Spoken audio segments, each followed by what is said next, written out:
అందరికీ నమస్కారం అండి. తెలుగు పుస్తకం ఛానల్కి స్వాగతం. 10వ తరగతి మొదటి పాఠాన్ని చెప్పుకుందాం. మొదటి పాఠం పేరు ప్రత్యక్ష దైవాలు. ప్రత్యక్షం అంటే మన కళ్ళకి కనిపించింది, దైవాలు అంటే దైవాను సంభూతులు, అంటే మన కళ్ళకు కనిపించే దైవాలు అన్నమాట.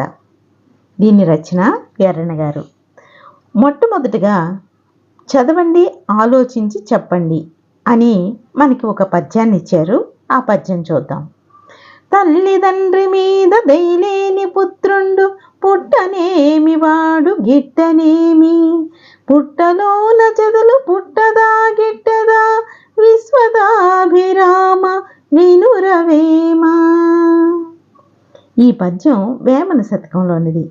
తల్లిదండ్రి మీద దయలేని పుత్రుడు అంటే తల్లిదండ్రి మీద గౌరవం, అభిమానం, దయ లేని పుత్రుడు. పుట్టనేమి వాడు గిట్టనేమి, వాడు ఉంటే ఏమి లేకపోతే ఏమి. పుట్టలోని చెదలు పుట్టదా గిట్టదా. ఇప్పుడు పుట్టలోని చెదపురుగు పుడతాయి, వెంటనే చచ్చిపోతాయి. ఆ పుట్టినందువల్ల ఉపయోగము లేదు, చచ్చిపోయినందువల్ల కూడా ఏమీ లేదు. విశ్వదాభిరామ వినురవేమ. ఇప్పుడు దీనికి కిందన 3 ప్రశ్నలు ఇచ్చారు. ఈ పద్యం తాలూకు మనం ఏమి నేర్చుకున్నామో ఈ ప్రశ్నల ద్వారాగా వాళ్ళకి సమాధానాలు చెప్దాం. పుత్రుడు ఎవరి మీద దయ కలిగి ఉండాలి? తల్లిదండ్రుల మీద దయ కలిగి ఉండాలి. కవి చెదపురుగులతో ఎవరిని పోల్చాడు, ఎందుకు? తల్లిదండ్రి మీద దయలేని పుత్రుడును చెదపురుగులతో పోల్చాడు. ఎందుకంటే వాళ్ళు ఉన్నా లేకపోయినా ఉపయోగం లేదు అని. 3వ ప్రశ్న, తల్లిదండ్రుల సేవలో తరించిన మహనీయుల పేర్లు చెప్పండి అన్నారు. అంటే తల్లిదండ్రుల్ని దైవాలుగా భావించి సేవించిన కొంతమంది పేర్లు ఎవరంటే శ్రవణ కుమారుడు, పరశురాముడు, ఇటువంటి వాళ్ళు మహానుభావులు కొంతమంది ఉన్నారు. ఇప్పుడు ఈ పాఠాన్ని ఇవ్వడానికి గల ఉద్దేశం ఏమిటో చూద్దాం. లోకములో కంటికి కనిపించే దేవతలు అమ్మా నాన్నలు. వారిని ఎల్లప్పుడూ సేవించడమే ధర్మాలన్నింటిలో ఉత్తమ ధర్మం. ఆ ధర్మాన్ని అనుసరించాలని చెప్పడమే ఈ పాఠం యొక్క ఉద్దేశం. ఇక కవి పరిచయం చూద్దాం. మహాభారతాన్ని ఆంధ్రీకరించిన కవిత్రయంలో ఎర్రన 3వ కవి. ఈయన క్రీస్తు 14వ శతాబ్దపు కవి. వీరి తల్లిదండ్రులు పోతమ్మ, సూరనలు. పాకనాడు సీమ, నెల్లూరు జిల్లా కందుకూరు సమీపంలో గుట్లూరు గ్రామంలో జన్మించారు. అద్దంకిని రాజధానిగా చేసుకొని పరిపాలించిన ప్రోలయ వేమారెడ్డి ఆస్థాన కవిగా ఉన్నారు. రామాయణం, హరివంశం, అరణ్య పర్వశేషం, నృసింహ పురాణం వీరి రచనలు. శంభుదాసుడు, ప్రబంధ పరమేశ్వరుడు అనే బిరుదులతో ప్రసిద్ధి పొందారు. వీరి రచనా శైలిలో సూక్తి వైచిత్రి పేరెన్నికగన్నది. ఈ పాఠం మహాభారతం అరణ్య పర్వంలోని 5వ ఆశ్వాసం నుండి స్వీకరించబడింది. కవి పరిచయం చూశాం కదండి. తర్వాత కథ యొక్క అంటే ఈ పాఠం తాలూకా ప్రక్రియ, ఇతిహాసం చూద్దాం. ఇతిహాసము అంటే ఇలా జరిగింది అని అర్థం. ఇది ఒక కాలంలో ఒక రాజవంశానికో ఒక జాతికో సంబంధించిన చారిత్రకాంశకం గల బృహద్రచన. ఇవి తొల్లిటి కథలు. ఇవి గ్రంథ రూపంలోకి రాకముందు అసురూపంలో ఉండేవి. ఇతిహాసాలు చతుర్విధ పురుషార్థాలు, ఉపదేశాలు, పూర్వ వృత్తాంత కథలతో కూడి ఉంటాయి. ఇతిహాసాలలో కథానికానికి ప్రాధాన్యం ఉంటుంది. అంటే రామాయణం, మహాభారతాలు ఇతిహాసాలన్నమాట. ఇక నేపథ్యం చూద్దాం. అంటే ఈ కథ, ఈ పాఠం ఎవరెవరికి జరిగింది, సంభాషణ ఎవరెవరికి జరిగింది, దేని నుంచి గ్రహించబడిందో మనం తెలుసుకున్నాం. ఇందులో ఉన్నటువంటి పాత్రలు ఎవరెవరు, నేపథ్యాన్ని తెలుసుకుందాం. అరణ్యవాసంలో ఉన్న ధర్మరాజుతో మార్కండేయ మహర్షి కౌశికిని గాథను చెప్తాడు. కౌశికిని విద్యాభ్యాసం ముగిసినట్లు గురువు ప్రకటిస్తాడు. గృహస్థాశ్రమం స్వీకరించి తల్లిదండ్రులను సేవించమని చెబుతాడు గురువు. కానీ కౌశికుడు మాత్రం మరింత జ్ఞానార్జన చేసి సకల ధర్మాలను తెలుసుకోవాలని బయలుదేరుతాడు. ఒకనాడు మర్రి చెట్టు నీడలో కూర్చొని వేదాధ్యయనం చేస్తుంటాడు. చెట్టు పైన ఉన్న పక్షి ఆయనపై రెట్టవేస్తుంది. కోపంతో దాని వంక చూడగా అది కాలి బూడిదవుతుంది. ఆ తరువాత మధ్యాహ్న సమయంలో ఒక ఇంటి ముందు నిలబడి భిక్ష కోరతాడు. ఎవరు? కౌశికుడు. ఆ ఇంటి ఇల్లాలు అదే సమయంలో ఇంటికి వచ్చిన భర్తను సేవిస్తూ ఉండడం వల్ల భిక్ష వేయడం ఆలస్యమవుతుంది. నిర్లక్ష్యం చేసిందనే కోపంతో కౌశికుడు ఇల్లాలి వంక ఎర్రగా చూస్తాడు. అలా చూడగా ఆ ఇల్లాలి ఇలా అంటుంది, మహాత్మా, నేను చెట్టు పైన ఉన్న పక్షిని కాను, సన్యాసికి ఇంత కోపం తగదు అని మంచి మాటలు చెప్పి ఇంకా ధర్మ సూక్ష్మాలను తెలుసుకోవాలని కోరిక ఉంటే మిథిలా నగరంలో నివసించే ధర్మవ్యాధుని కలవమని చెబుతుంది ఆ ఇల్లాలు. కౌశికుడు ధర్మవ్యాధుడి దగ్గరకు వెళ్తాడు. ఆ నేపథ్యంలోనిదే ఈ పాఠ్యాంశం. ఇక పాఠంలోకి వెళ్ళిపోదామా? కౌశికుడు ఈ ఇల్లాలు మాటలు విని ఇంకా ధర్మ సూక్ష్మాలను నేర్చుకోవాలనే ఉద్దేశంతో మిథిలా నగరానికి ధర్మవ్యాధుడి దగ్గరికి వెళ్తాడు. అక్కడికి వెళ్ళి ధర్మవ్యాధుడికి నమస్కరిస్తాడు. ఆ నమస్కరించిన తర్వాత ధర్మవ్యాధుడు కౌశికుడితో ఇట్లా అంటాడు. ఏంటంటే, ఏ నిమ్మయనుత్తమ విజ్ఞానోన్నతి వడయుటకు నిజంబగు మూలంబైనది గలదుక ధర్మము భూనుత అది నీకు దృష్టముగా ఎరిగింతున్. అప్పుడు ధర్మవ్యాధుడు ఇలా అంటున్నాడనమాట, ఓ కౌశిక మహర్షి, నీవు నన్ను సర్వజ్ఞుడునంటూ అభినందించావు కదా, నేను ఇంతటి విజ్ఞానాన్ని పొందడానికి మూలమైన ధర్మం ఒకటి ఉంది.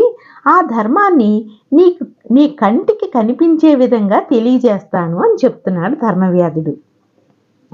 ఆ తర్వాత ఈ కౌశికుని తీసుకొని ధర్మవ్యాధుడు తన ఇంటికి వెళ్తాడు. ఇంటికి వెళ్ళినప్పుడు అభ్యంతర గృహంబునకు రమ్మని అతనెంతోడ్కొని చని మనోహరంబై చతుస్సాలంబై వివిధ సౌరభ సంవాసితంబైన హన్యంబునందు మహతాసాసీనులైన వారిన్ తన జననీ జనకులను అభిమతాహార పరితోషుతులం పరమాంభరణ గంధమాల్యాంకృతమూర్తులనతనించూపి తానును తత్ప్రణామంబు చేసి వారులం కుశలం బడిగిన అయ్యరువురు పుత్రునకు నిట్లనిరి. అంటే ధర్మవ్యాధుడు కౌశికుని తీసుకొని వాళ్ళ ఇంటికి వెళ్ళాడనమాట. వెళ్తే అతని యొక్క తల్లిదండ్రులు ఎలా ఉన్నారంట, సగౌరవంగా తన ఇంటిలోకి తీసుకుని వెళ్ళాడు ధర్మవ్యాధుడు. ఆ ఇల్లు ఎలా ఉందట, 4 వైపుల నుండి సుగంధాలు వెదజల్లుతున్న ఆ భవనంలో ఉన్నటువంటి ఉన్నత ఆసనములపై ధర్మవ్యాధుని తల్లిదండ్రులు కూర్చొని ఉన్నారు. అంటే ఉన్నత ఆసనాలు అంటే పెద్ద పెద్ద కుర్చీలు అలాంటి భవనంలో ఉంటాయి కదా. సుగంధాలు వెదజల్లుతున్న ఆ భవనములో, సుగంధాలంటే మంచి మంచి సువాసన ఉన్నటువంటి ఉన్నత ఆసనాలపై ధర్మవ్యాధుని తల్లిదండ్రులు కూర్చొని ఉన్నారు. వారు తమకు ఇష్టమైన ఆహారాన్ని స్వీకరిస్తూ నచ్చిన వస్త్రాలు, ఆభరణాలు మొదలైనవి ధరించి ఆనందంగా ఉన్నారు. అలాంటి తన తల్లిదండ్రులను కౌశికునికి చూపించి వారి పాదాలకు నమస్కరించాడు. ఎవరి పాదాలకి? తల్లిదండ్రుల పాదాలకి. వారి యోగక్షేమాలను అడిగి తెలుసుకున్నాడు. అప్పుడు వారు కుమారునితో ఇట్లా అంటున్నారు. ఎలా అంటున్నారు అంటే, ధర్మవ్యాధుడితో ఆ తల్లిదండ్రులు ఇలా అంటున్నారు, అన్నా కుమారా, నీ అట్టి సత్పుత్రుండు కలుగ మాకేమిట గడువు సెపుము, నీ చేయ ధర్మంబు నీకు తోడయ్యడు, పరమాయురార్థ సంపదలను కనుము, నీ చరిత్రంబున నిఖిల వంశంబువవి పవిత్రమయ్యే, మానుష దేహమేల ధరించితో కాని తత్వమారయ పరదేవతవేవు సంధ్యము వలదు, వాగ్మన కర్మలు పితృవత్సలత్వమొక్క రూపంగా చలుపుచునున్న అట్టి సద్గుణాకరు నిన్నెన్ని జామదజ్ఞును కని నిన్నె కంగతగుగాక ఎరులుగలరే అని పలికి, అప్పుడు ఏం చేశారంటే ఆ తండ్రి ధర్మవ్యాధుడితో ఇలా అంటున్నాడు. ఏమంటున్నాడు? అన్న అంటే ఓ కుమారా అని, అంటే ప్రియమైన కుమారా, నీ వంటి ఉత్తముడు కుమారుడై ఉండగా మాకేమి లోటు ఉంటుంది? నీవు పాటించే ధర్మం నిన్ను రక్షిస్తుంది. చక్కని సంపదలతో చిరకాలం జీవించగలవు. నీ ప్రవర్తన చేత మన వంశం పవిత్రమైంది. మానవుడిగా జన్మించావే కానీ దేవతలలో గొప్ప దేవతవు, అనుమానం లేదు సుమా.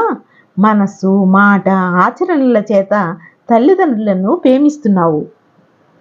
ఉత్తమ గుణవంతుడివైన నీ గురించి చెప్పి తర్వాత పరశురాముని గురించి చెప్పాలి, మరెవ్వరూ నీకు సాటి రారయ్యా అని తల్లిదండ్రులు కుమారుడితో చెప్తున్నారు.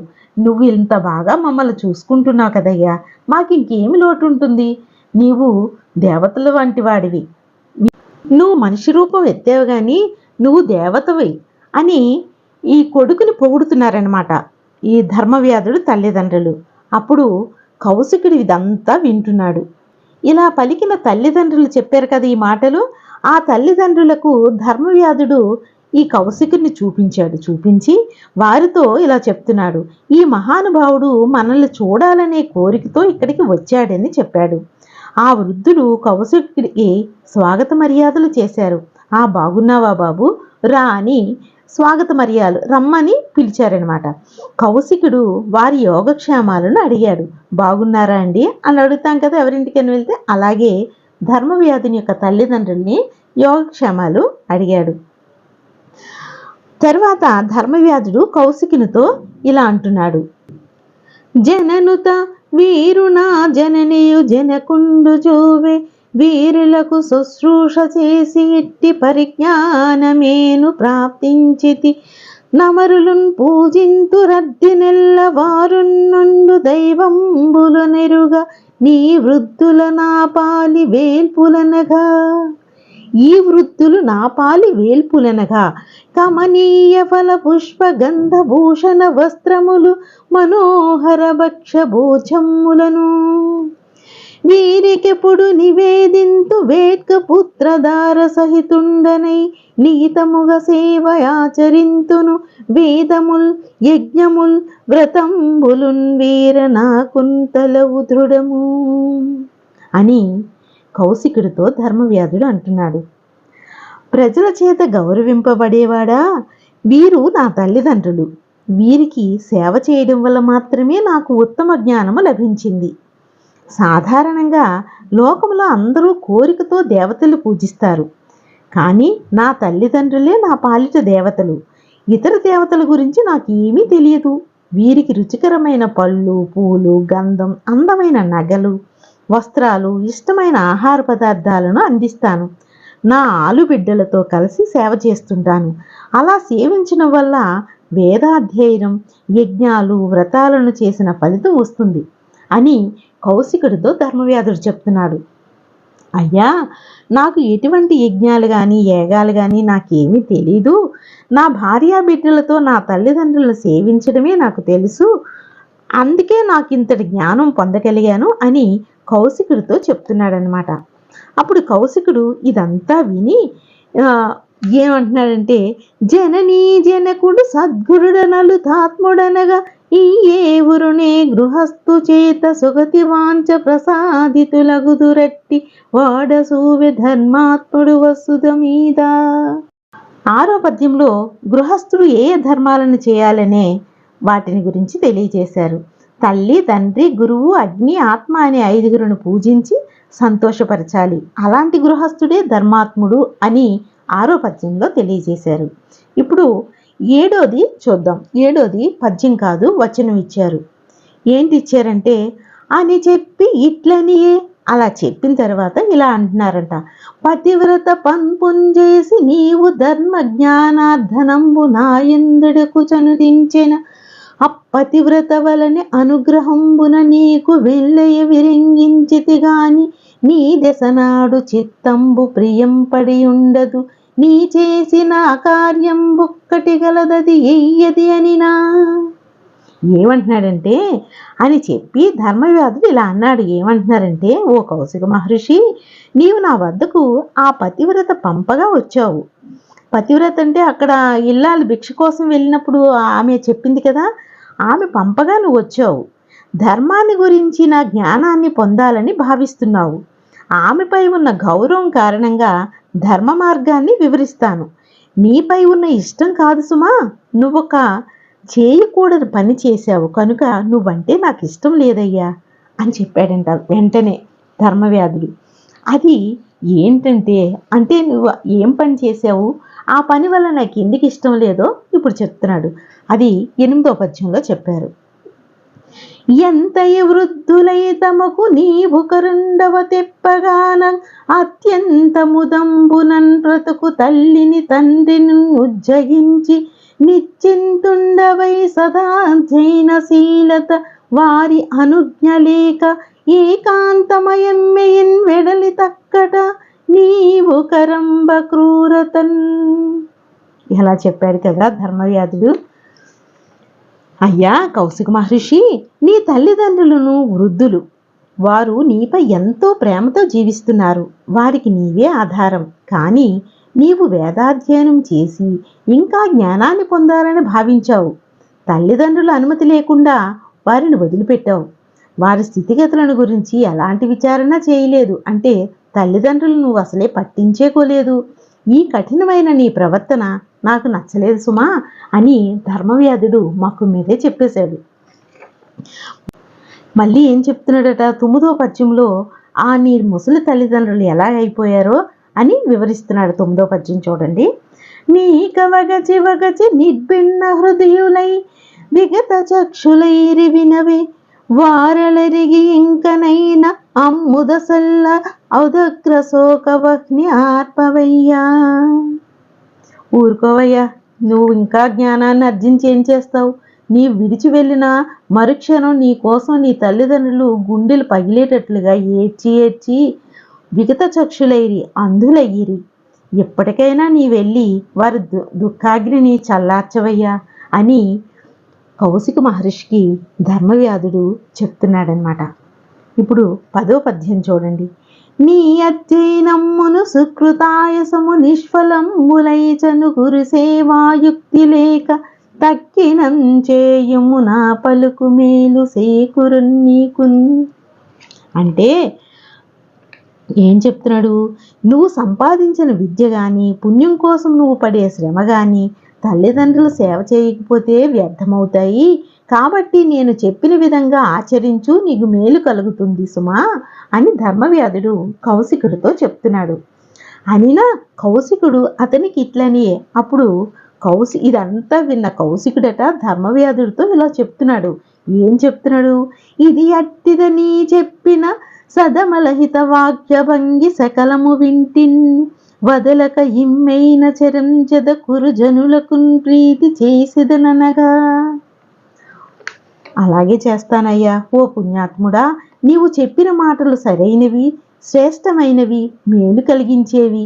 వాటిని శ్రద్ధగా విన్నాను, తప్పక ఆచరిస్తాను, తల్లిదండ్రులు సేవించి తరిస్తాను అని కౌశికుడు ధర్మవ్యాధుడితో చెప్పాడు. అప్పుడు ధర్మవ్యాధుడంట ఇలా అన్నాడు. నాదైన భాగ్యవశమున్గాది నీ తోడి చెలుము కలిగిం పరమాహ్లాదమస్కుడై మనస్కుడనైతి శుభోదయములకెల్లనింక యుక్తుడనైతిన్. అప్పుడు అంటున్నాడంట కౌశికుడు, నీతో స్నేహం కలగటం నా అదృష్టం. నా మనస్సు అమితమైన సంతోషంతో నిండింది. నాకు కలగబోయే శుభాలన్నింటికీ ఇది సూచకం అని చెప్పాడంట. అప్పుడు 14వ పద్యం చూడండి, చంపకమాలలో ఇచ్చారు. చివరి పద్యం ఏంటో చూద్దాం. అనుపమ ఎట్టి వారులకు నందదు ధర్మ పదంబు ధాత్రిలో విను 10 వేపురుండొకండు విస్తృత ధర్మ పరాయనుండు కల్గును కలగుండు సందేయము కోరి సనాతన ధర్మమోది ఎవ్వనికి నీకు బోలె బుధవత్సల ఇట్లు చరింపవచ్చునే. జ్ఞానుల చేత ఆరాధింపబడే ఓ ధర్మవ్యాధుడా, చూడండి కౌశికుడు అప్పుడు జ్ఞానోదయం అయిందనమాట. కౌశికుడు ధర్మవ్యాధుడితో చెప్తున్నాడు. జ్ఞానుల చేత ఆరాధింపబడే ఓ ధర్మవ్యాధుడా, ధర్మ మార్గము సాటి లేనిది. భూమిపై నివసించే 10,000 మందిలో ఏ ఒక్కడైనా ధర్మాచరణకు పూనుకుంటాడో లేదో సందేహమే. కానీ నీలాగా ప్రయత్నపూర్వకంగా ధర్మాన్ని ప్రమాణంగా స్వీకరించి ఆచరించేవాడు మాత్రం ఉండడు సుమా అని కౌశికుడు ధర్మవ్యాధుణ్ణి ఎంతో మెచ్చుకున్నాడంట. విన్నారు కదండి. చదువుతో నిమిత్తం లేకుండా సంస్కారం ముఖ్యం. ఎంత చదువు చదివితే ఎందుకు, ఎంత జ్ఞానాన్ని ఆర్జించితే ఎందుకు? తల్లిదండ్రుల్ని సేవించని ఎడల, పెద్దలను గౌరవించకపోతే ఆ చదువు అంతా వ్యర్థం, ఆ జ్ఞానమంతా వ్యర్థమే. విన్నారు కదండి పాఠం. మనం ప్రత్యక్ష దైవాల తల్లిదండ్రులను ఏ విధంగా చూసుకోవాలో ధర్మవ్యాధుడు కౌశికుడు యొక్క సంభాషణల ద్వారాగా తెలుసుకుందాం. తరువాతి విషయాలను పాఠానికి సంబంధించిన భాషాంశాలు, అర్థాలు, ఈ ఛందస్సు ఇటువంటివన్నీ తరువాతి వీడియోలో తెలుసుకుందాం.